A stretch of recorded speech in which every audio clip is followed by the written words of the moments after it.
This is an NYY Sports Talk podcast presented to you by Baseballism, a premium lifestyle apparel brand inspired by America's pastime. Baseballism is America's brand. Now batting for the New York Yankees, the shortstop, number two.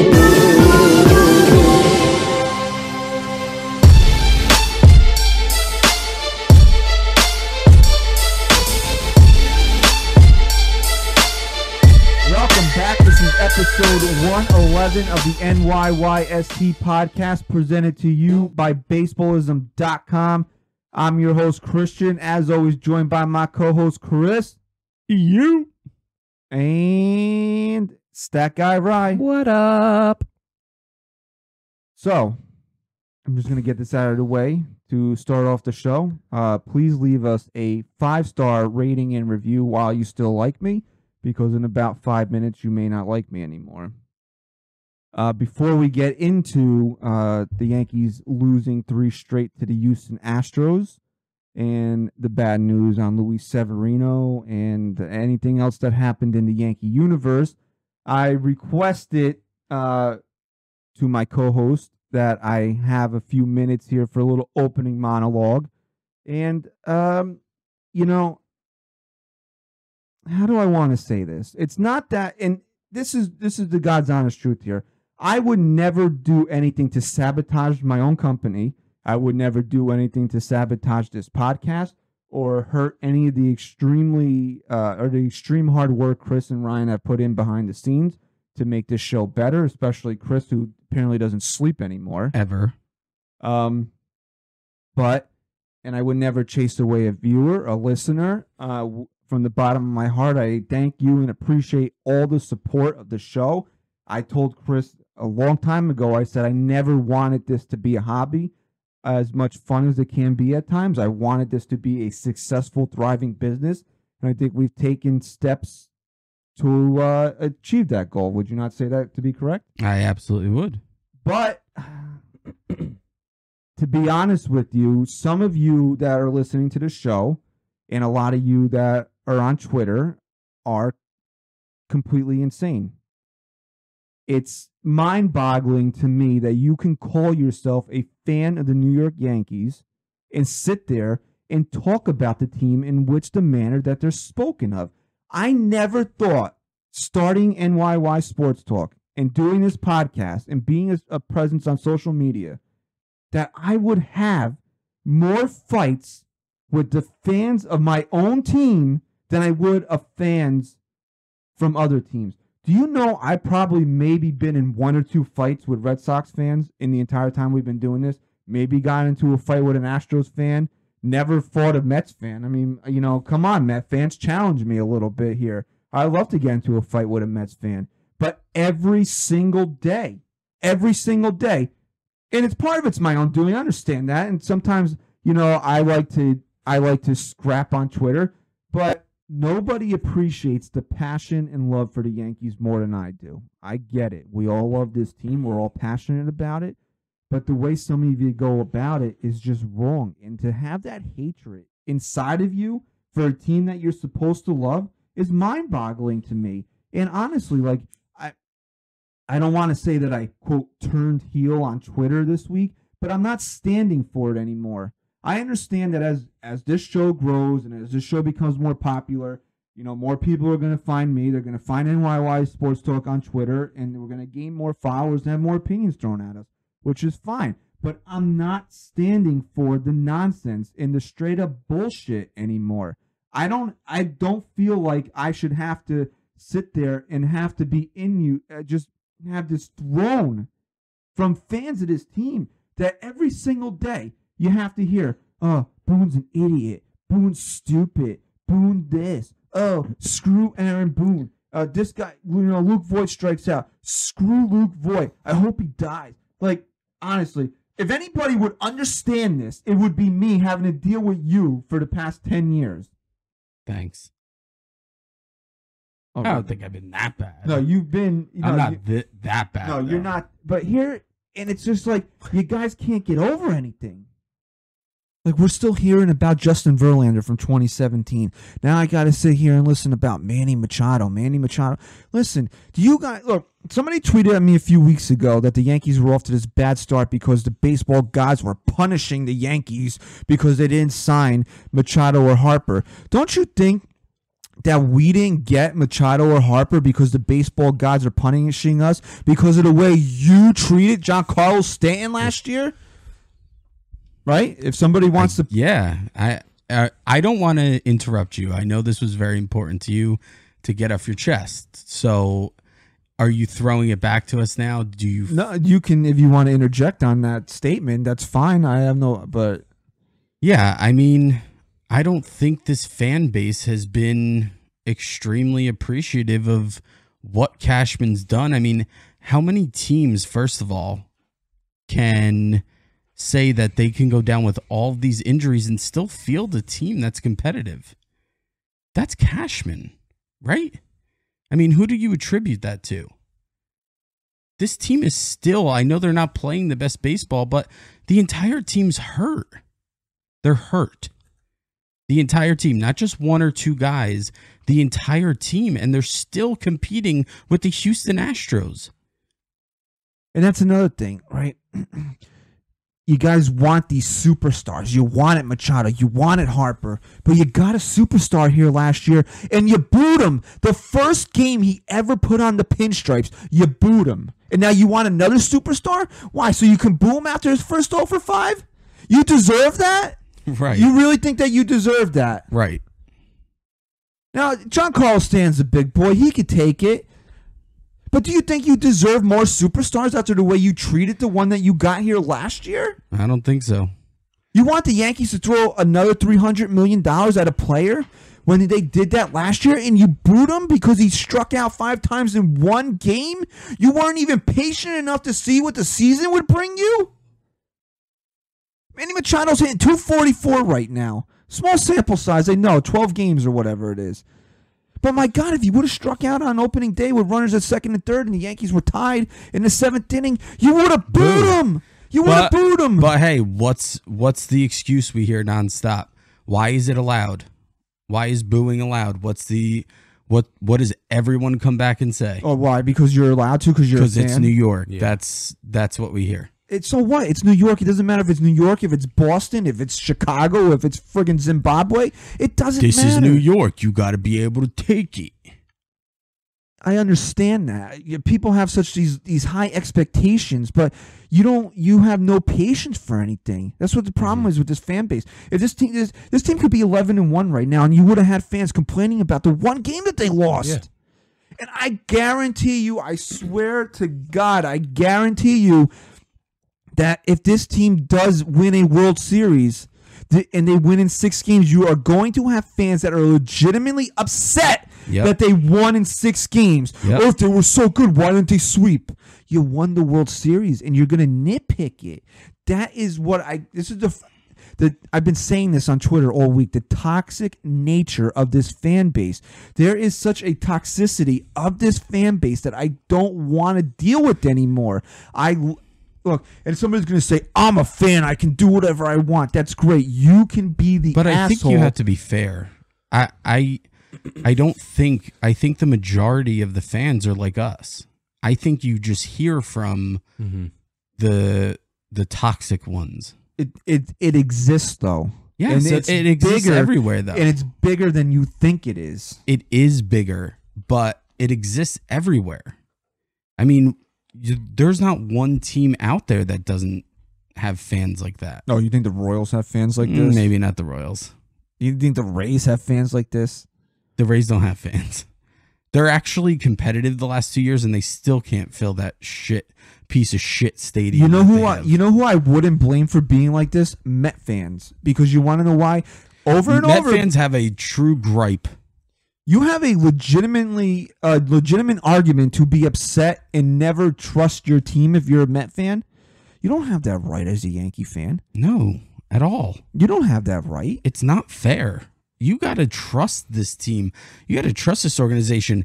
Notice I said trust and not like everything they do. I'm not sitting here saying that you have to like everything they do, but there has to come a point where you trust it. The problem is that you're dealing with younger people now who, I'm not saying they're so much younger than me or you or anyone, but you're dealing with a generation now that doesn't even remember living through 96, 98, 99, 2000 and the years they won the pennant in 01 maybe it is and a 03. generational thing where like back in the, back when I being 35 years old, maybe, I have patience for things, and people that are younger they're just so used to having everything at their fingertips. And now that, the Yankees are off to a slow start, it's not acceptable.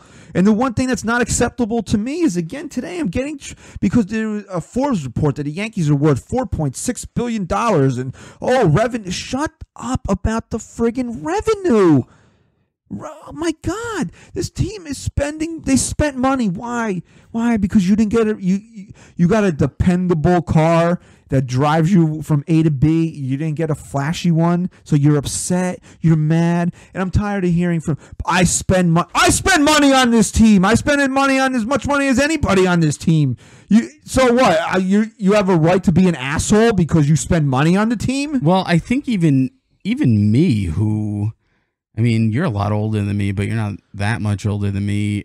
And you definitely sometimes have more patience, so much patience that it frustrates me. So imagine now the people who don't remember half the people who sit there and say to you, "What would if George fucking Steinbrenner was alive, he would have fucking done this." They don't remember one game. They don't remember one game that he was right. that he was actually owning the team on. Right.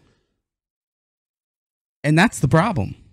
I mean, that's really what it comes down to. These people are all just saying what they hear. They don't truly believe it all. But what's going to happen when this team wins the World Series this year, next year, whatever? What's going to happen? They're all going to be, the world's greatest Yankee fan.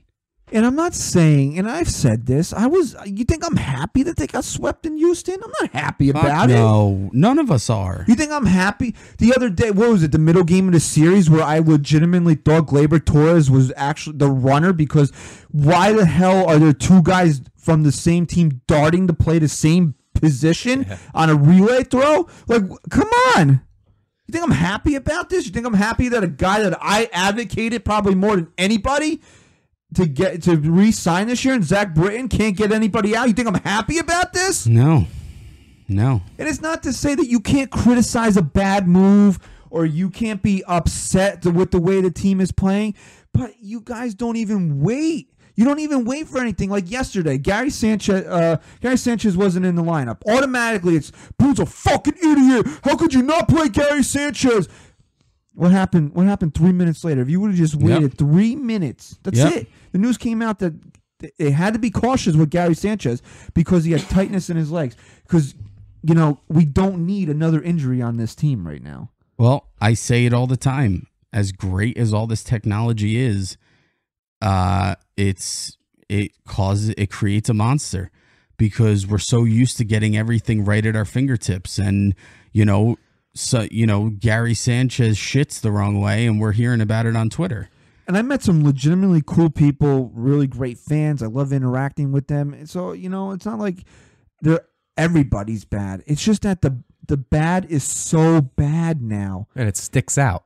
It's scrolling through because and you're like, what did that guy just say? Everyone thinks they're entitled to everything. Do you remember how fun this was when we first started in 2017? Everybody was happy. Like, there was no expectations. And that's when the team, there was no expectations. You hit it on the head. And instead of just being like, wow, like, let me see where this goes. It's like they didn't win last year, so everybody sucks now. Mm-hmm. Right.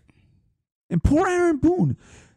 The poor guy, he looks like he's aged 10 years. Seriously, we were just looking at that. It's crazy. It's crazy. It's almost like you ever look at presidents after they're done, just in 4 years. Boone has expedited that process. And you look how much healthier George W. looks now that he's not president anymore. Yes. I mean, but because why? I wonder how much older we look. How much older do we look doing this for a year and a half, almost 2 years now? I mean, this is our third season, so we probably have aged a decent amount dealing with all of these people. If Aaron Boone tomorrow, the Yankees are up 4-2 in the ninth inning, and a completely rested Aroldis Chapman is out in the bullpen, and Aaron Boone decides he's going to close the game with Stephen Tarpley, you can kill him. Mm-hmm. Yes. But when he does things like he did last week, and he goes to his closer in a tie game at home, and you're ripping him because the closer didn't come through, you're just being an asshole. Right. When Masahiro Tanaka himself says, you know what, guys, I was done after 6 innings. He had a stressful sixth, and he goes to Zach Britton, a guy the Yankees are paying a lot of money to pitch to the bottom of the order, and he doesn't get the job done. That's not on Aaron Boone. You know, you just brought up a great point, and it's something that I was thinking about when I was driving earlier. You know, all these people want to blame Boone for everything, but is it Boone's fault that Gardy didn't run down to first base when he thought the ball was foul? Is it Boone's fault that Britton can't get people out? Is it Boone's fault that Green has given up runs in situations that normally he doesn't? Clint Frazier dropping that, maybe a little, not catching that ball that tipped off his glove. Is that Boone's fault? I mean, guys making mental errors, Torres. And again, this kind of shit maybe wouldn't happen if a veteran's on the mound because he's maybe communicating a little better that he's at third base. But how about Torres running down to third base, not knowing Loizaga was there? Listen, Torres needs to be a little more aware and see what's going on. But at the same time, he's behind the plate and he's just trying to hustle and get there. Loizaga needs to tell him, needs to communicate that he's there. And he didn't do that. Why? Because he's inexperienced. And why is he in this rotation? Because we're hurt. Because these guys are misplaced right now and not the team that we expected going into this season just yet. If you were going to tell me that the Yankees were 5-7 and this was a completely healthy team, I might be a little worried right now. Yes. But I'm not worried right now. I still wouldn't be worried. Because you're right. I still wouldn't be worried because last year they were 9-9 and they won 100 games. And don't tell me that was last year. But guess what, bro? That was pretty much the same team. And how about 2009? What did you say the record was after 2009? 32? That team won 102 games in a World Series, and after 33 games, they were under 500. And then Come on now. what's the rebuttal you get when you tell people, oh, they started 9-9 last year and they won 100 games? This is what I hear back to that. Who cares? They didn't do anything in the postseason. I'm not fucking talking about the postseason. The postseason is a different animal, and this team does need to be better in the postseason, but they're better equipped for the postseason. Their first goal, like I said a million times, and we have skipped over this after the Torre era, like we kind of just forgot about it, but the first goal is to win this fucking division. Tell me how you're going to do that. Show me how you're going to do that. Then we worry about the postseason. Right now, the Yankees became the first team ever since divisions were started to win 100 games and not win their division. If they can come close to that again, they're going to win the division. That's what people don't understand. That's what needs to happen. Is how good they were last year, and they just throw it away because they were a wild card team. Sometimes somebody's just better than you, right? That doesn't mean you're bad. And you know what? I've said this too a few times, and I think Jack Curry actually said it on the postgame the other day. The Yankees have been eliminated the last 2 years by the eventual World Series champion. They have been beaten by the best. If you're going to get beaten by anyone, you want it to be the best. Our issue is that now we need to be the best. Mm-hmm. But this team did enough in any other season last year to win this division. Right now, when they are healthy, they are a better team than last year, correct? I would agree with that. Let this team get healthy. Let them get healthy before we're freaking the fuck out after 12 games. And when I bring up last year, I bring up 2009. I know it's in the past. Thank you for, that time travel lesson, nerds on Twitter. But black hole. I'm saying that in response to people that are, I'm done with this team. I'm not watching any more games this year. Bye-bye. Bye. Yeah, really. See ya. Because you want to know what? You say that now, but after the first 8-game winning streak, you're going to be the one cheering the loudest on Twitter and saying, I always believed in them. I knew they could do it. You know what? you're done. Okay, you're cut off. You're done. You're not if you're swearing off if you're swearing off the Yankees after 12 games, you're not a real fan. Nah, man, it's not a football season, dude. It's 162 games. Mike Francesa put this in a scary, almost in a scary realm today about the way he explained it, based on how long the Major League Baseball season is. They've played the equivalent of 3/4 of football. They haven't even played one full game of the NFL football. Oh, season like in yet. terms of that. Wow, that's crazy. That's how long. So they haven't even played a game's worth of games in terms of. But football. you know what? Yeah. That's a great analogy in another sense too. 2 quarters as halftime. Because we talk about why is football so popular. That's the mindset of this country. They forget how long this season is and how many ups and downs every single team is going to face. So after 12 games, that's the end of the world to them because most people, and this isn't a dig at people, this is just how this country is functioning now because of how quick everything is. You forget that this is a marathon. These 12 games, sure, it would be fucking great to be, 10-2. If you compare it to 7-3, but this doesn't eliminate them from anything. Of the 4 major sports, the total games played in baseball is nearly double the next amount. Right. Basketball 82, hockey 82. I had somebody tell me the other day, this team will be lucky to win 85 games. Come on, man. Like, because what? of this start? What is baseball? Baseball's all about streaks, right? Don't you feel that? Look what happened. You go on a 10-game streak. That is what baseball is. In 2009, when they were 16 and 17. What did they do immediately after that? Went on an 8-game They won winning streak. 8 in a row. That's all baseball is. What happened last year after they started 9-9? Didn't they win like 16 out of 18 games? Yes. They went on a crazy run. And then That's what baseball is. You're right. So come on, people. Like, you be passionate. Just chill out. But you know what? There's no need to just be negative and be just pouring your toxic bullshit on everybody. You're hitting everything that's coming to my head because I am on the fence with these people because as much as they frustrate me, at least they're showing some passion. I get it. I get the passion, but it's just kind of irrational. Like, I never understood hating players on your own team. Like, there's people that hate Luke Voigt. There's people that hate Clint Frazier. There's people that hate Aaron Boone. You know what? If Aaron Boone fails as a manager, you don't win the World Series. And we alluded. Isn't that the ultimate goal as a Yankee fan? Don't you want to win the World Series? Yes. I understand that maybe he's not your choice to be manager, but guess what? He's Brian Cashman's choice to be the manager. So and he's the manager. Accept him for his faults and just hope that he can figure it out. And then, you know what? If in 2-3 years he gets fired and they don't win a World Series, tear his ass up. But for right now, he's managed one season in 12 games. And you're going to make a blanket statement that the Yankees will never win the World Series with Aaron Boone.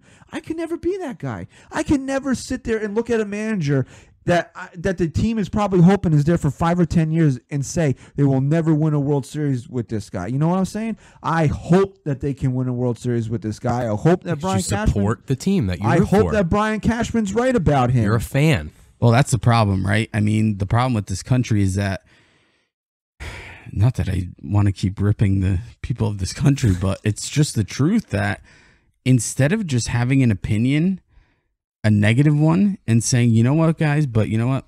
I hope I'm wrong. I hope I'm wrong because if I'm right, that really sucks. Instead, it's, I'm fucking right. I need to do something about it. I need to do this. I need to do that. He needs to go. This can't happen. This is unfair. We need to do something. How about just having an opinion? I was at the stadium last week. Honestly. And somebody, a guy wearing an Aaron Judge jersey was cheering for a stand to strike out. That's great. It was a 1-1. You're a great fucking fan. It was 1-0 or 1-1 late in the game. Don't you want to win the game? Giancarlo Stanton plays for your team. Yeah, man. If he's good, crazy. The Yankees are going to be better.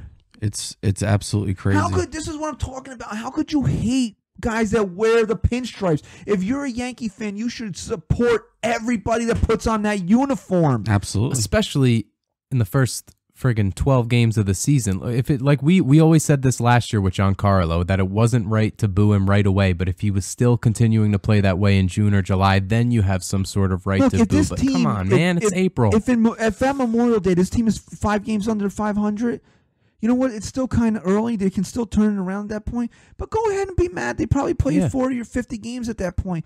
But 12 games, you want to just 150 games. You left. waited all off season for this, and after 12 games, you just want to throw it all away. You know what? That's the problem too. we've and what are you suffering from now? He has bronchitis. Yeah, I think it is just a classic case of bronchitis. We've all waited so long for the season to start, and regardless of how we felt the year before, when baseball comes around again, we're just all excited, right?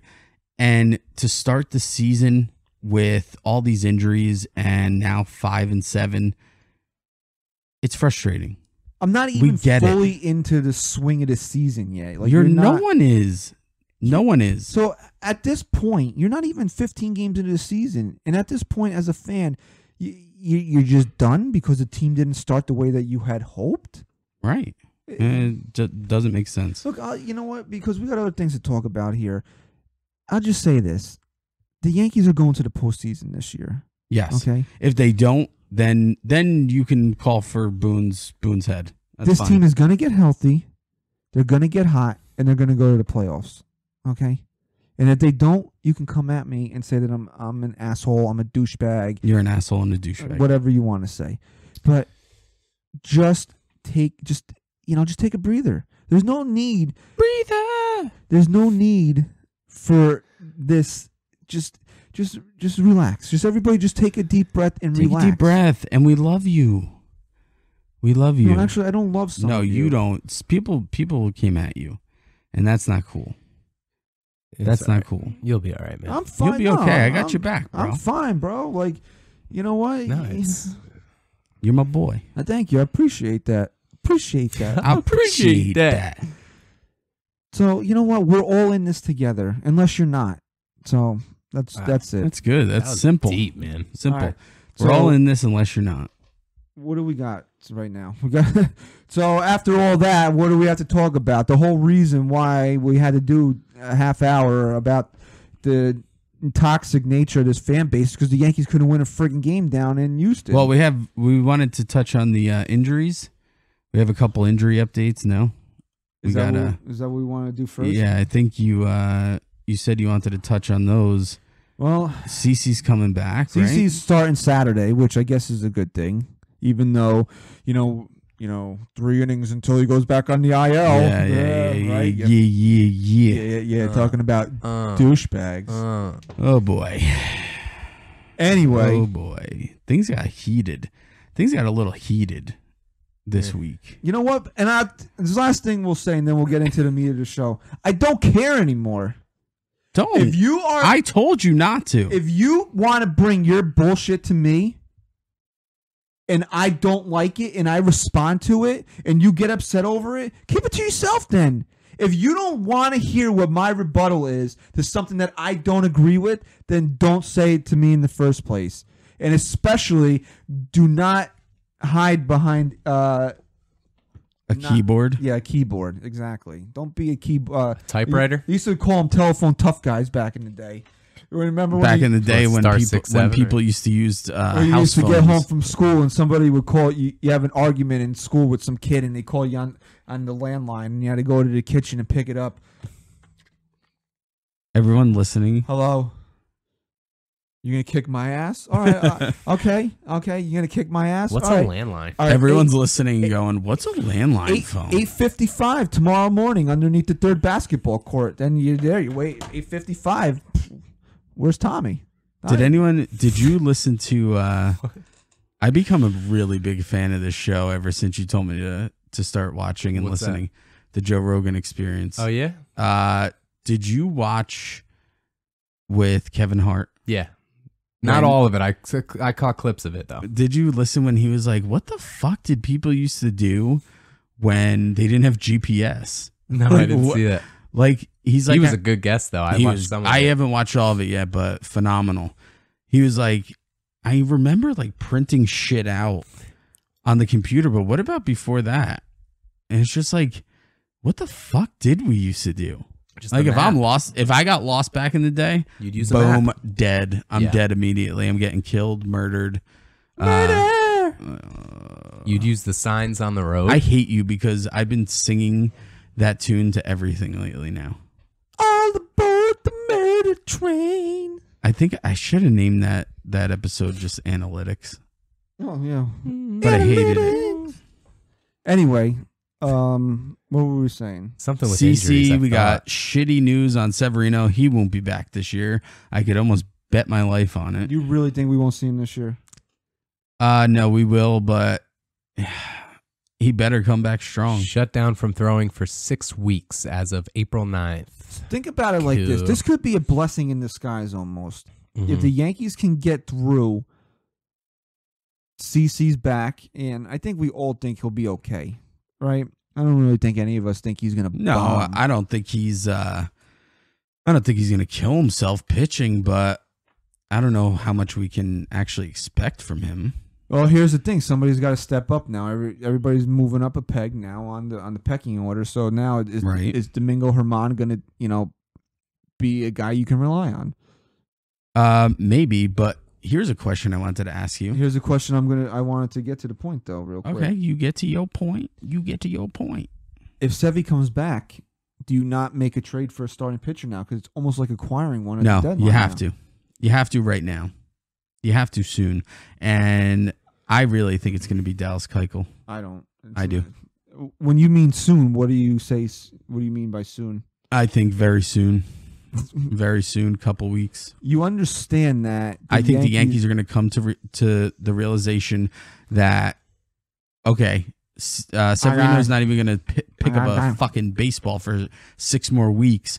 So what does that mean? 10, 12 before he's back into form? What do you think? Mid-June? That's and by that time, listen. By that time, this team could either be made or broken. I heard 2 different things. I heard somebody say May 15th, and then I heard somebody say the day of the draft. So I don't really know, but I do know that the Yankees are not signing Dallas Keuchel while that first-round draft pick is still attached to him.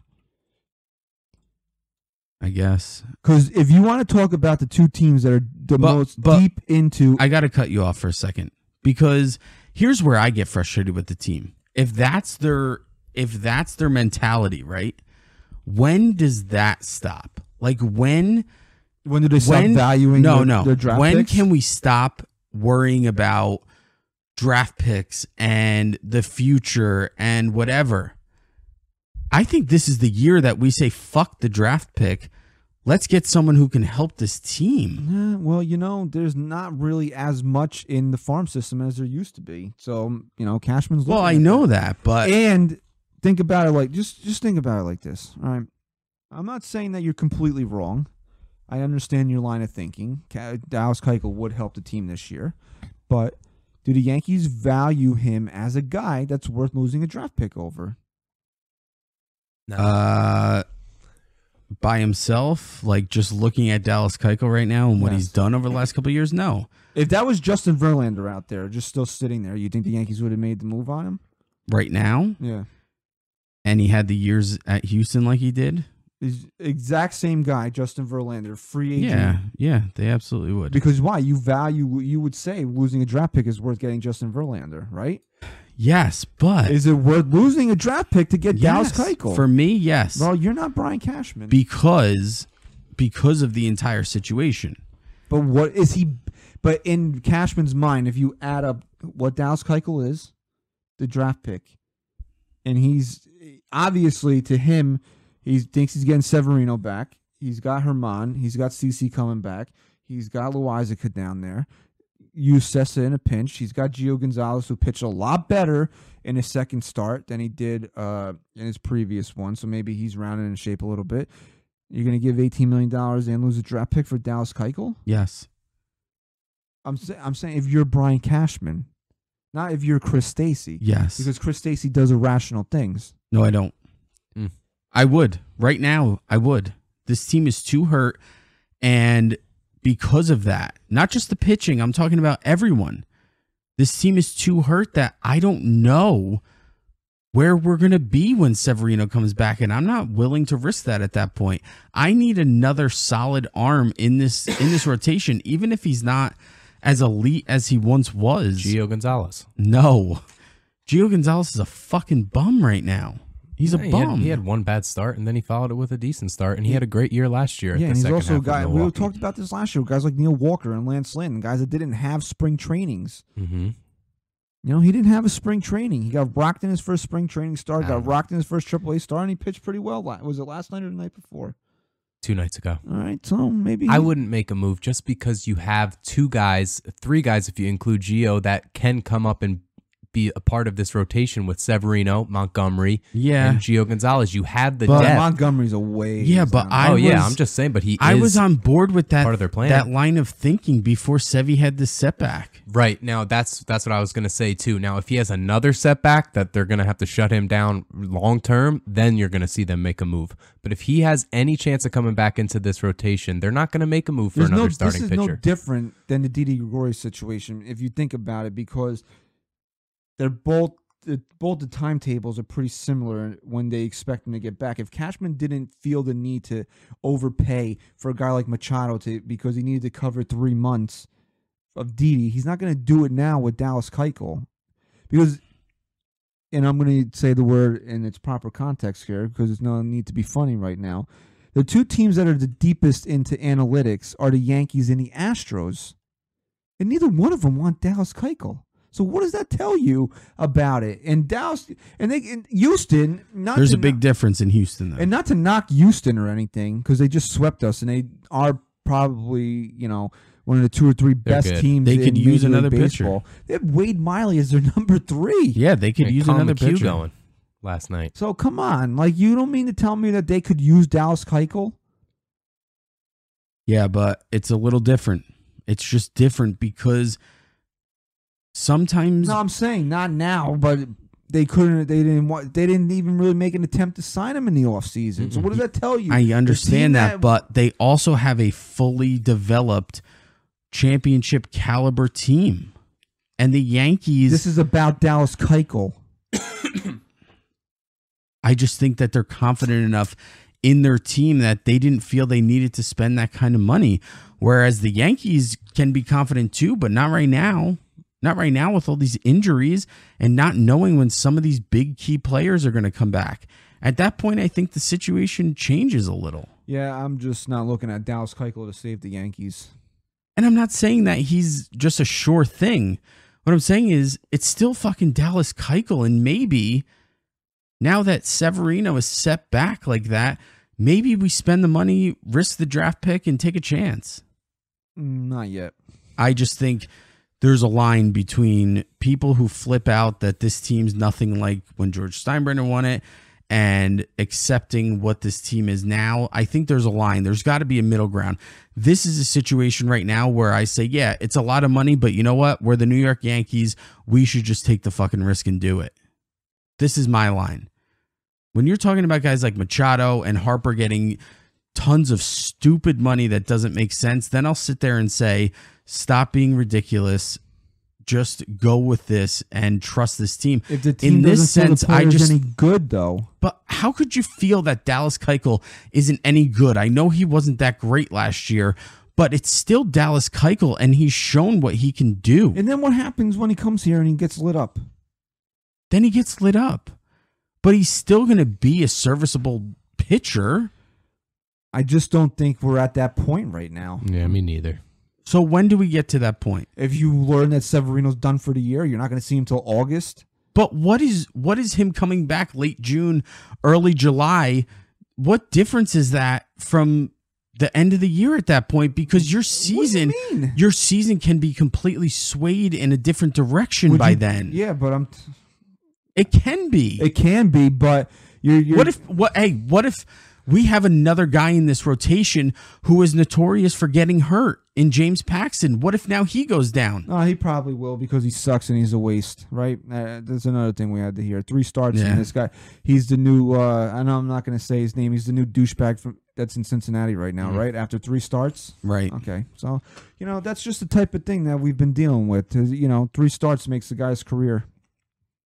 And I'm down on James. You know what? And I'm down on James Paxton a little bit. Not that I don't think he can still be a great Yankee, but come on, dude. The team needed you last night.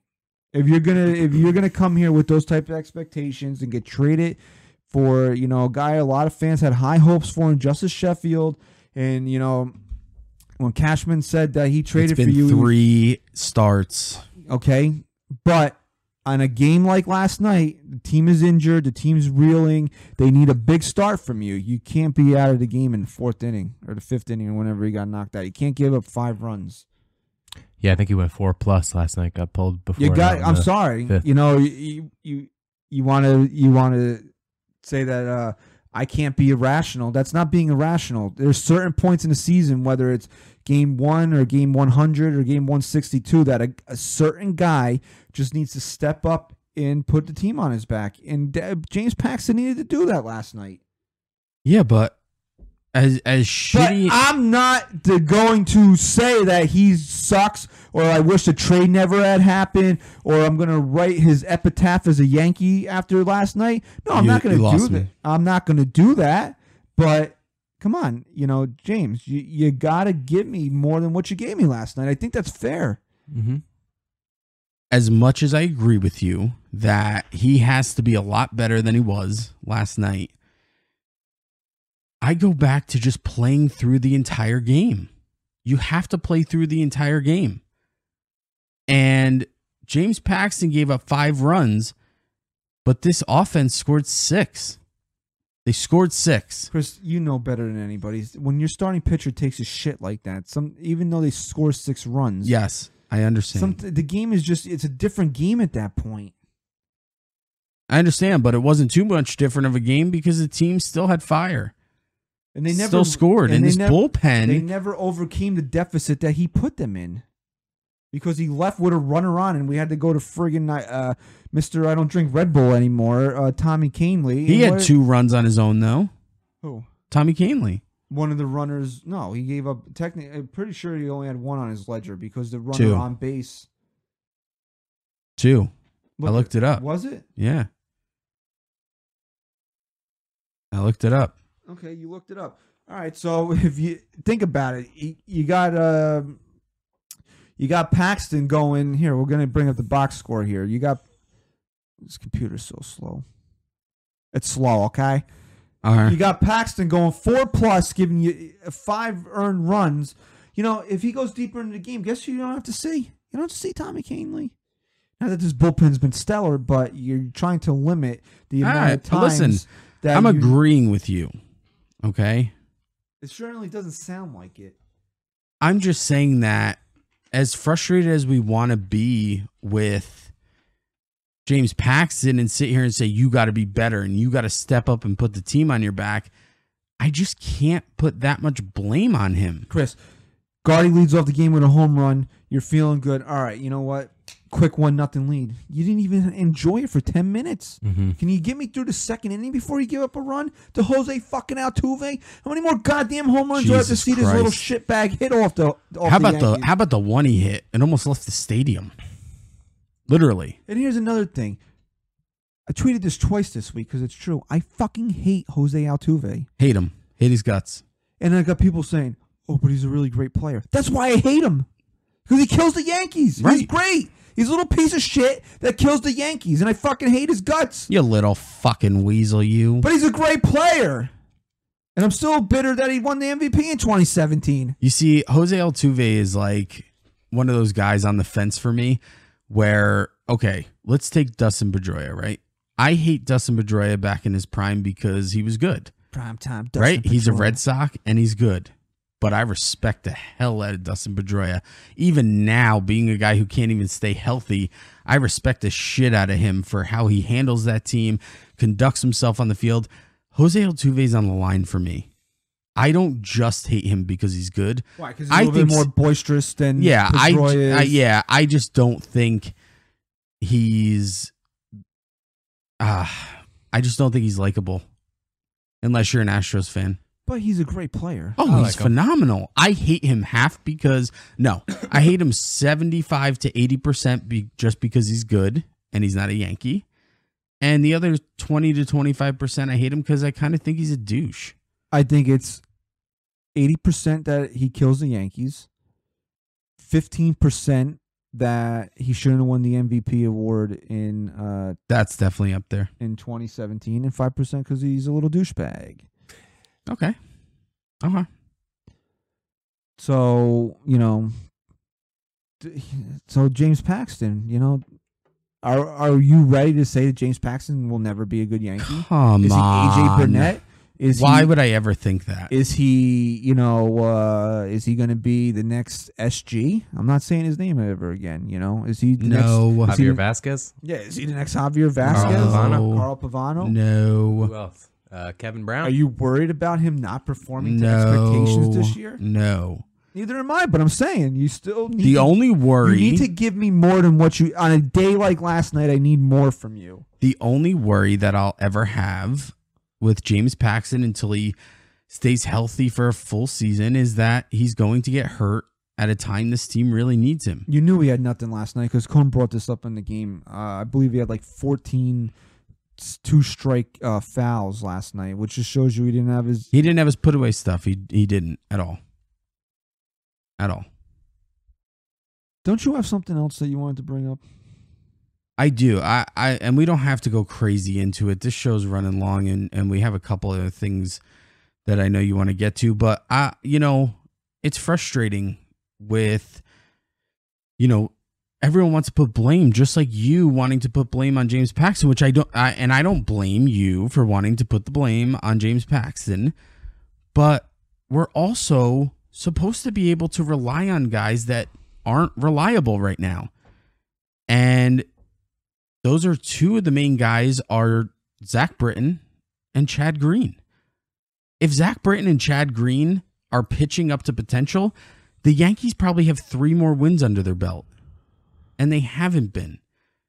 And then on top of that, we touched on a little earlier, the sloppiness, the mental errors. And I attribute a lot of that to the fact that this team's injured.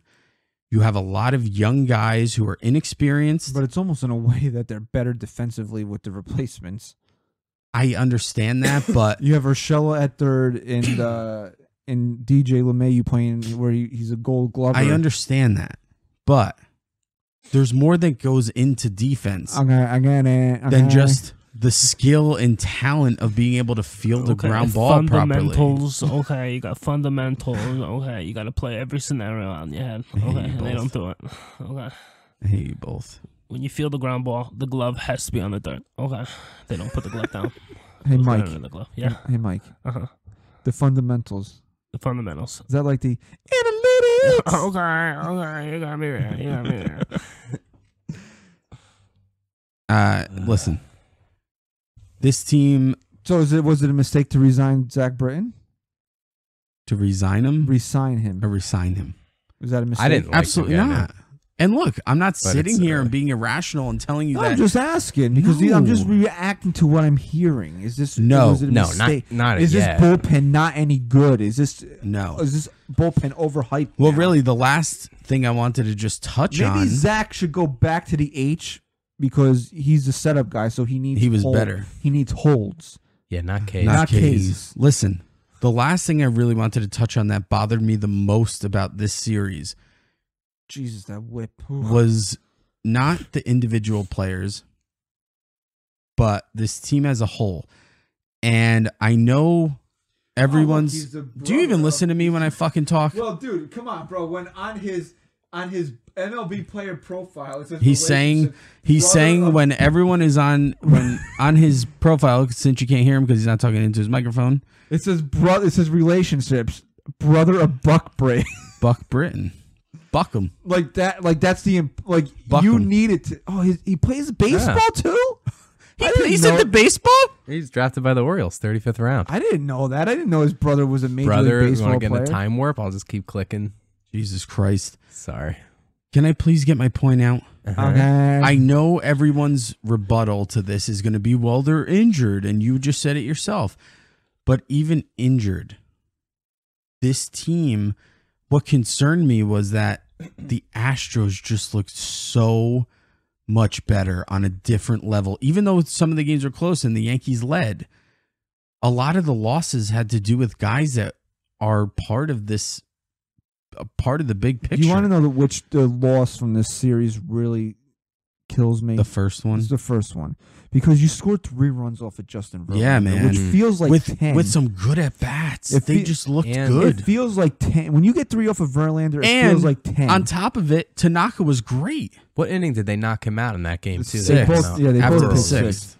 And I get it. People are going to be like, oh, Verlander pitched 100 pitches. Why couldn't Tanaka? Look, if Tanaka comes out at the end of the game and he says, no, I was done, I got to take him at his word.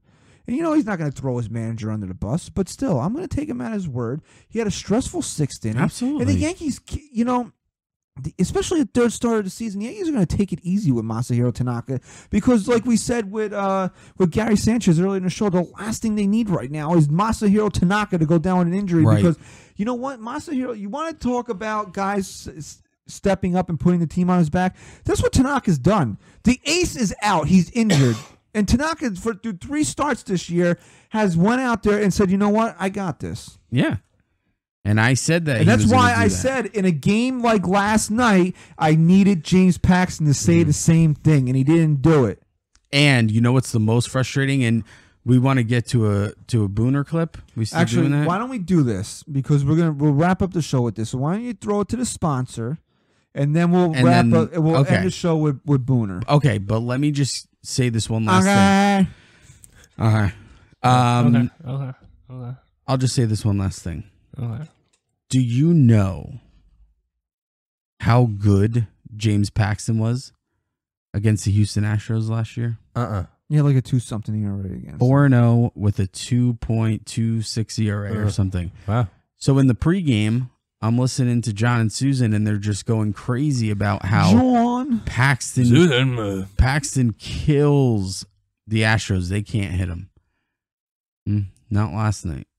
Well, it's like the K kiss of death. Whenever Michael K brings up a stat like Aaron Judge has not struck out with the bases loaded in his last 90 plate appearances, and then he will strike out in the next at bat that he has with the bases loaded. Right. Or Luis Severino has never allowed a home run to Jose Altuve in 15 career at bats. 3 seconds later, home run. See ya. All right, we'll kick it to the sponsor. We'll hear from baseballism.com, and then when we come back, we'll wrap up the show with a little Aaron Booner. Hey, have you heard about baseballism?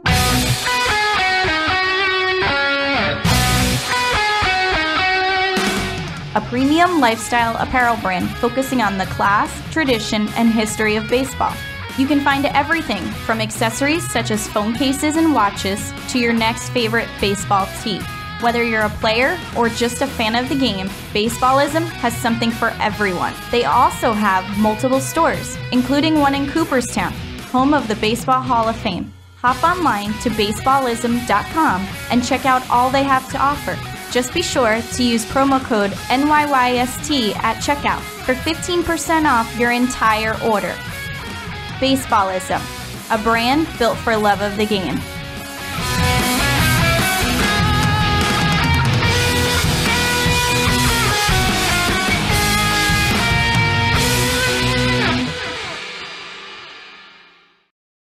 All right, thank you to our sponsors, Baseballism. Check them out at baseballism.com. Use NYYST at checkout to save 15% on your order. Maybe one of you want to do something nice for the manager of the Yankees instead of ripping him all the time, and order him a nice Baseballism shirt. We actually were, to everyone who won a Flagman cap from them, we have them being shipped out to us, and then we will ship them out to you in due time. And we're getting a little swag too for the show. I'm excited. All right, so this is, after last night's loss, like every other game that the Yankees have, Boone does his post-game presser, and, fans were a little bit upset with what Aaron Boone had to say after Wednesday's loss. So why don't we go ahead and play that clip right now so the fans can hear it and have it fresh in their mind as we react to it. Sounds good. Well, anytime you get swept, and that's frustrating. But I also feel like we're really close. The compete, even after we got down tonight, has been excellent. We got to tighten it up a little bit, play obviously a little bit better. But I believe we're really close to turning the corner, and I'm really pleased with what the guys are coming with each day, the approach, the focus, and it's a little bump in the road that's inevitable in a major league season, and we'll work our way out of it. You mentioned being close in the past and tightening things up. It seems like mistakes have happened a lot this series. What do you do on your end to try to get these guys to turn the corner? Just nothing. Keep working. The intent, the focus, the game plan, I feel like is all there, and it's just a matter of putting it all together. And when we start clicking, we'll get this baby rolling. All right, so I don't know what the fans were more mad at. The fact that when Meredith asked him what he has to do to turn it around and he said nothing, or the fact that he said that he believes the team is close, that they're going to turn the corner. Now, I'm going to preface this by saying this. This is the type of guy that the Yankees want managing this team, okay? Now, and I'll say this again, right or wrong, we don't know that at this point. Right or wrong. Okay, we don't know that at this point. My mom used to say that way too much when we were kids. Right or wrong. Get it? I'm going to ask her if she said that next time I see her. Am I right or am I wrong? You think she'll remember? Am I right or am I wrong? She will. Am I right or wrong? Okay, so we don't know at this point You're now if it was the right move or the wrong move to hire Aaron Boone, okay? Some people have made their distinctions on it already. Well, we don't know. Because this season's not over. His tenure as Yankee manager is not over, right?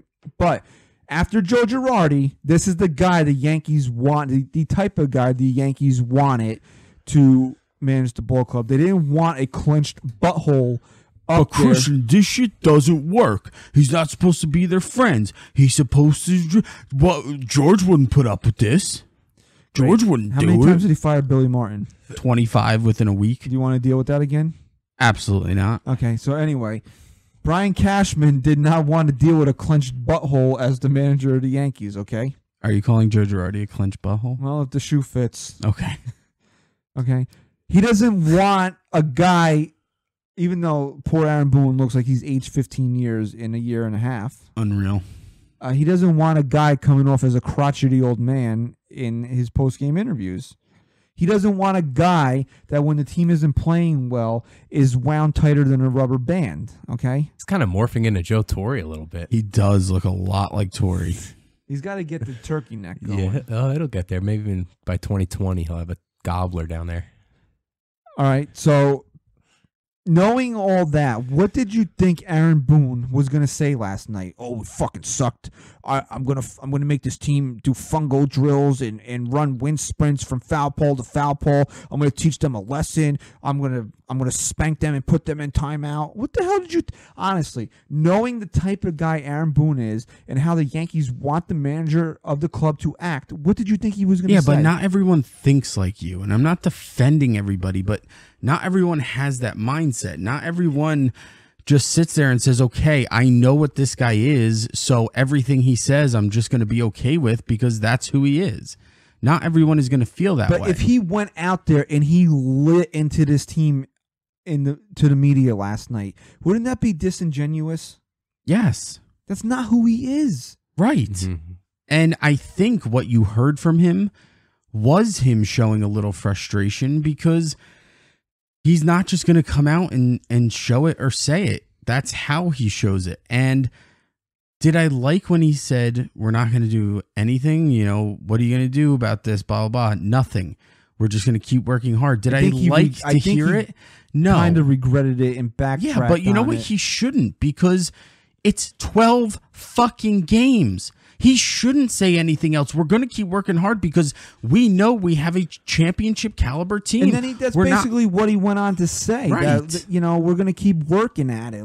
But here's the thing. He doesn't want to sit there and make excuses. But you know what Aaron Boone really wants to say? Who was it? That was Meredith? Yeah. Hey, Meredith, you fucking asshole. You fucking asshole, Meredith. We're hurt. We don't have any guys. What are we going to do? We're going to try and get healthy. That's what we're going to do. And we're going to be fine because we have a great baseball team. That's what he wants to say. What bothers me about Boone more than anything is when because it's not the first time. If that's what everyone's gripe was, that he said we're close and all that, he says it every interview when they're in a bad streak. He says it every time. He's not going to throw his team under the bus. But stop telling me you're close. Stop telling me you're close. That's all. Do you know one of the biggest nails in the coffin for Joe Girardi was? When he threw Gary Sanchez under the bus. And it should have been. In Cleveland. You shouldn't throw anyone under the bus. And I'm not telling Aaron Boone to throw anyone under the bus.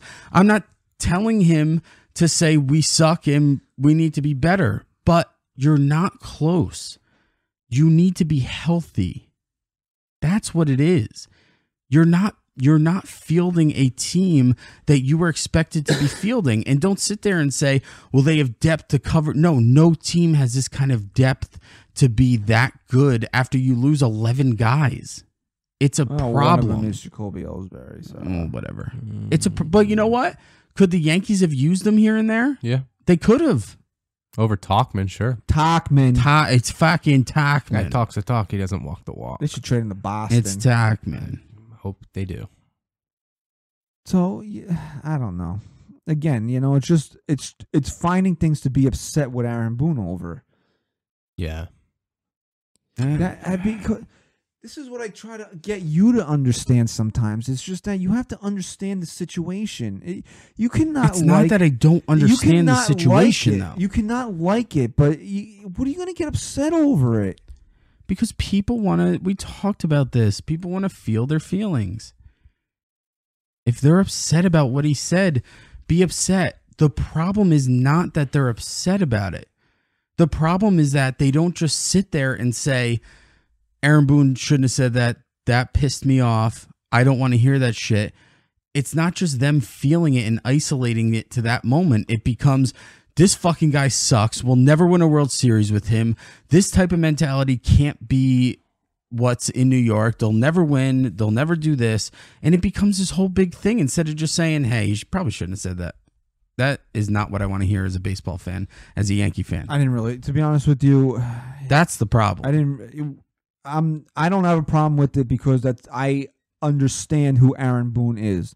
He's not going to go out there and say, oh, we really suck right now and we're never, we're not even close to being a good club. He's not going to say that. So you just Okay, so if they went out there and had 20 straight games against the Baltimore Orioles and lost them all, the Marlins, the worst team there, and lost them all, and he sat there and said, oh, we're getting close and we're not going to do anything about it. We're just going to keep working hard and blah, blah, blah. Would you be upset with him then?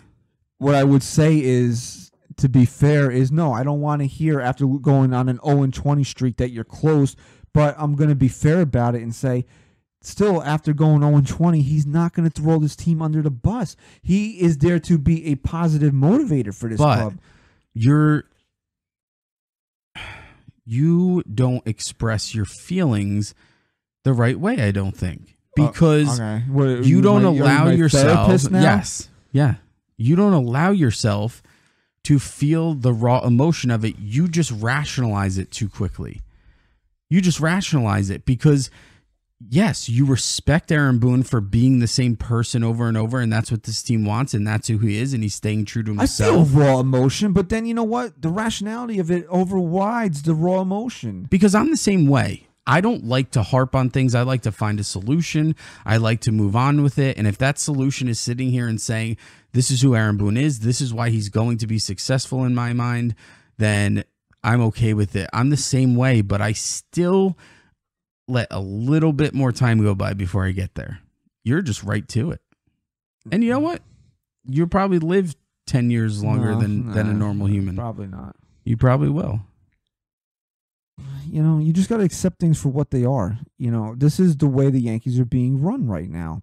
I like it. I don't mind it. If that's not your cup of tea, I'm sorry. The analytics kill me, but other than that, I'm sorry. I'm really to people that don't like the way this team is being run. I'm sorry, but if you're a real true fan of this club, you got to let it play out.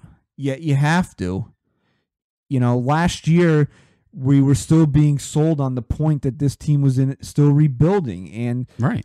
We were always told 2019 is going to be the first year of the true championship window. And we played 12 games. 12 games where we don't have Luis Severino, where we don't have Giancarlo Stanton, where we don't have Didi Gregorius, where we don't have Miguel Andujar, where we haven't had Aaron Hicks or CC Sabathia. That's a lot for anybody. It is a lot of guys. It's too much for anybody. Look, the Red Sox are 3-9, and they have a full, healthy team. Yeah, it's crazy. And I don't like fans that bring up, say, oh, it's okay because it's not okay. The losing is not okay. It doesn't matter if the Red Sox are 0-12. It's not okay that the Red Sox aren't playing well, so it just washes. It doesn't, because you want to be burying the Red Sox right now. Right.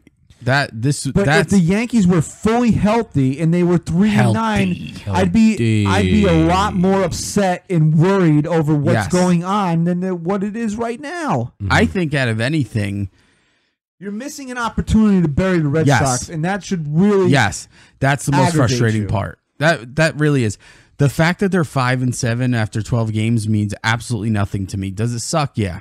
Does it suck? Absolutely. But the most frustrating part about it, and the part that I hate the most, is that they could be fucking burying the Red Sox right now. And here's the last thing that I'll bring up on today's show. All right. And you can say, oh, if Chapman does his job, if Britton does his job, and Adam Ottavino needs a retirement home already because he's worked so damn much, and it's only 12 games, and he gave up a run, the winning run on a broken bat ball that went 12 feet the other night, and people were killing him that he blew the game. Dang, if you had Dellin Betances, this changes. And I didn't, when I was rattling off the injured guys, I didn't even mention him. You don't realize how much the Yankees need Dellin Betances. He's the most important piece. I said it the other day. He's the MVP of that bullpen. Yeah, because just adding that one guy makes this bullpen so much more versatile. You should be able to bring games home with Chad Green and Britton and Ottavino and Chapman. You should be able to. No doubt about it. That one simple piece, so many more options, affects everyone else because it makes them so much more versatile. It makes them not have to go to certain guys that then they can't use the next day. Exactly. Or that they use 2 days in a row and then they miss out on them for the next. It's just a domino effect. Dellin Betances being out is a lot more of an impact than I even thought it would be. These things are all interconnected. You're only scoring 3 runs. Well, you're missing Aaron Hicks and Didi and Andujar and Stanton. That's a lot to pull out of a lineup. That's probably a home run every night. One of those 4 probably hitting a home run. Yeah, or doing something. Likely. It's fair to think about it. At least contributing to an RBI. And you're missing who, in my opinion, is probably the best setup guy in Major League Baseball. You're missing him. Which hopefully he can come back and be that guy. I think he'll. I'm worried that he's not going to be that guy. Here's my final thought on everything. Final thoughts. This is Gary Marbles. Thoughts for your thoughts. What's the one aspect of this team that you, going into the season, were not only not worried about one bit, but most confident about? Well, it was the bullpen. Okay. Same thing you were going into last season. Now, and how did the let's season be start, rational, right? Let's be rational. Just because of these analytics. Just because of these, tough times right now with the bullpen. Are you not just as confident that once they get into form, they're going to be the most dominant? It's 12 games. Yeah, I'm right. Fully confident. I am kind of worried about Britton, though. Hold on. Let me just get this point out real quick. Okay, get your point out there. Okay. So the fact that the starting pitching, which was, questionable in some areas to some people, has been, for the most part, really good. The offense, as injured as they are, have been putting up some good at-bats outside of the what series was it? Maybe the opening series after opening day, Detroit, and even Detroit. But they started to get into a groove when they went back to Baltimore, and they kept it going. They've been pretty good, as hurt as they are again. And it's been the bullpen that's been the weakest link, and they're not going to be all season. You have to be confident in that that's a good thing. That everything else is clicking right now except this bullpen, and James Paxton needs to be a bit better, a lot better, and Hap, but they'll get there. I mean, they will. I'm not saying that, Ryan, your thought of Britton is unfounded. I just think if he's healthy, he'll be fine. Oh this no, year. I'm just kind of worried because it's kind of the same things he's doing from last year. Just all over the place. His controls. It is better than it was last year. But how many walks does he have already this year? Well, his control was his 4 biggest walks and issue. 5 and 2. Yeah, I know, that's it's not all not together. good. But you got to throw strikes. But when he man. comes into form, he's a strike thrower. No, that's his last 7 games. So that's He's not going to right. walk. He's not going to walk all these guys once The one guy once he that, gets into it. and I don't want to spend another 10 minutes on Chad Green, but he's the guy that I'm most worried about. Absolutely, 100%. And if you want to blame Aaron Boone for anything, it's, I mean, I don't know what it is that Chad Green is not. He was elite when he came up in 2017. If he's not making adjustments or what the hell is going on, or his stuff just isn't as good, but Yeah, something's going on there, dude.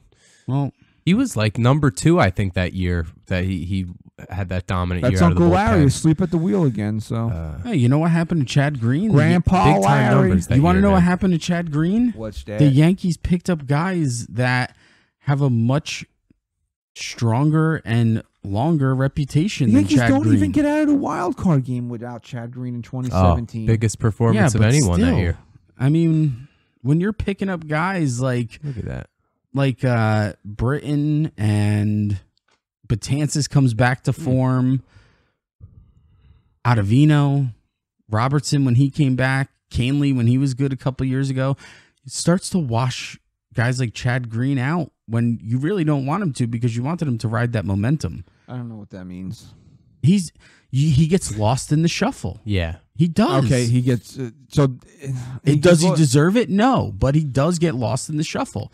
So when he comes in, shouldn't when he be you good? think of all the dominant names in the Yankee bullpen, Chad Green's one of the last that you bring up. Chad Green should be happy that Aaron Boone is here. No, actually, he shouldn't be. I actually pitched more innings last year than he did in 20. That's crazy. That's crazy. He actually pitched He more had a innings. decent year last year. Because This wasn't his 2017. I was Look at starting those to numbers. feel. I was starting to feel He like also was in much high leverage situations. Joe Girardi in was trying to 17. murder him with the way he was using him. He was in more high leverage situations in 17 too. That's why it felt like he was in more games and pitched more innings in 17, because you remember the moments Chad Green came in and shut the door and got them through Look at the hit totals. From 2017, he threw 69 innings, 34 hits. Last year, 75 innings, 64 hits. Yeah. 30 more hits last season and only 6 2/3 more innings. Yeah, it's crazy. That's a lot of hits. All right, so the Yankees are heading home now. They're playing 3 against the White Sox this weekend. I'm actually going to the game tomorrow night. Oh, yeah? So am I. You didn't tell me that. You didn't tell me that. I don't tell you everything. You didn't tell me. What, are you upset? I am. You gonna carpool? No. See what a douchebag you are? That's really nice. We're going to the same place. We're supposed to be friends and you don't want to carpool. Are you paying for parking? Actually, I got to get there early. I know you don't care about it, but it's Bernie Williams bobblehead night. Can you get me one? Can you pick me one up? Well, what time do you think you're getting there? I don't know. I'm trying to get there for 5 o'clock when gates open. I don't think I'll be there that early. Well, my extra one is kind of... I didn't know you were going. I didn't know you wanted one. My extra one's kind of I don't. I'm promised. not a collectible person. Somebody... I kind of already promised my extra one to somebody. That's really great. You're a great friend. You want me to trigger him right now before we close the show? Sure, why not? You want me to trigger him? Yeah. You know who I promised it to? Who? The best man at my wedding. Yeah. Maybe if you were the best man at my wedding, maybe I would have promised it to you. I'm so happy I wasn't the best man at your wedding. No, he had another best man too. Oh, yeah. Had two. He had Got two. you too. It's fucking great. I wasn't the best man at your wedding, so... Well, he's got a brother. We're brothers. All right. Anyway, thank you for listening. Yeah, so we're doing Chicago White Sox this weekend. CC will be back Saturday. Chicago. Yeah. They better sweep, bro. They got to come back Who's swinging. pitching?